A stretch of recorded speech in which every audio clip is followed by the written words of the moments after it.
Cher maître, honorable assistance, permettez-moi de partager avec vous ce cas clinique pour diagnostic.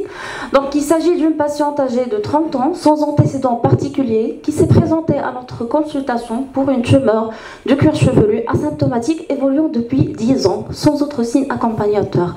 Donc, l'examen dermatologique objectivait une tumeur érythématopigmentée de 4 cm de grand axe, qui est polylobée avec une surface qui est lisse et kératosique par endroits, avec une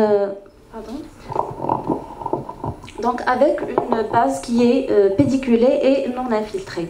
Donc l'examen dermoscopique a objectivé donc des vaisseaux entrants d'armes, un aspect digitiforme avec des télangiectasies, donc un voile blanc avec des nids ovoïdes, un voile bleu-blanc, donc un aspect en arc-en-ciel, une vascularisation polymorphe faite de vaisseaux en point, de vaisseaux à épingles à cheveux et des vaisseaux linéaires irréguliers, des vaisseaux glomérulés, ainsi que des squames, des stries blanchâtres linéaires et enfin une pigmentation au niveau de la base de la lésion. Alors en se basant sur ces images clinico-dermoscopiques, quel est votre diagnostic ?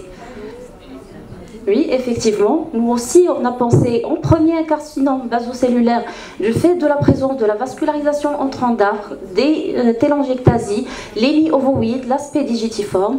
En deuxième, on a pensé à un kyste tricholémal proliférant vu la localisation de la lésion ainsi que les vaisseaux qui sont dilatés.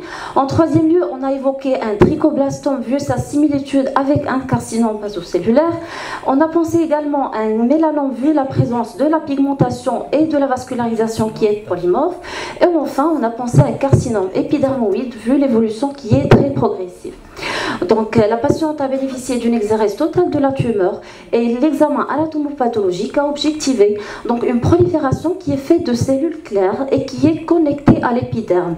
Ces cellules, donc la caractéristique de cette prolifération, c'est qu'en périphérie de la prolifération, on a objectivé des cellules cylindriques claires ayant un noyau qui est excentré de disposition, donc excentré de disposition palissadique, et cette barrière, c'est-à-dire la limite de la prolifération, elle est bordée par une membrane basale qui est épaisse.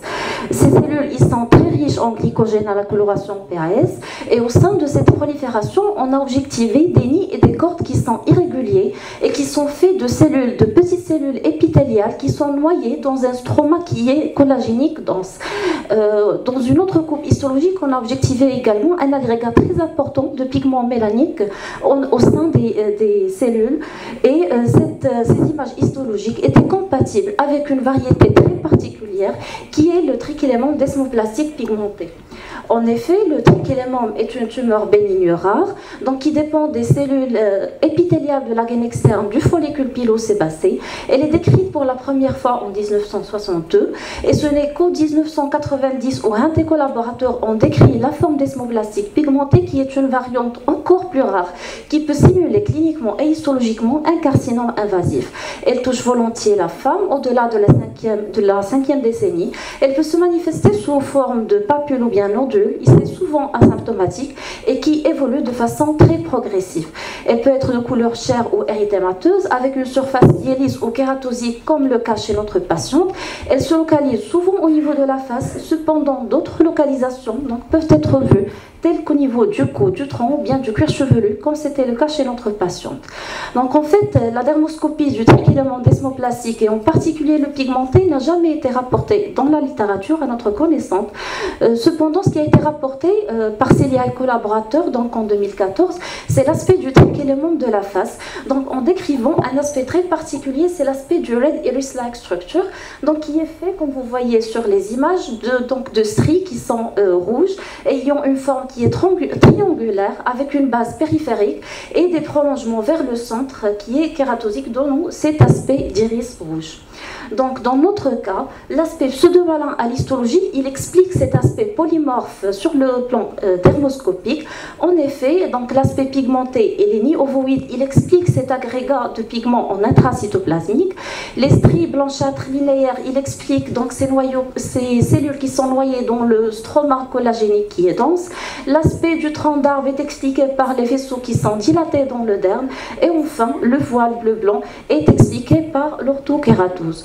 Donc en conclusion, nous rapportons le troisième cas du tricholémon dysmoplastique pigmenté et nous pensons que c'est le premier cas qui est décrit sur le plan dermoscopique.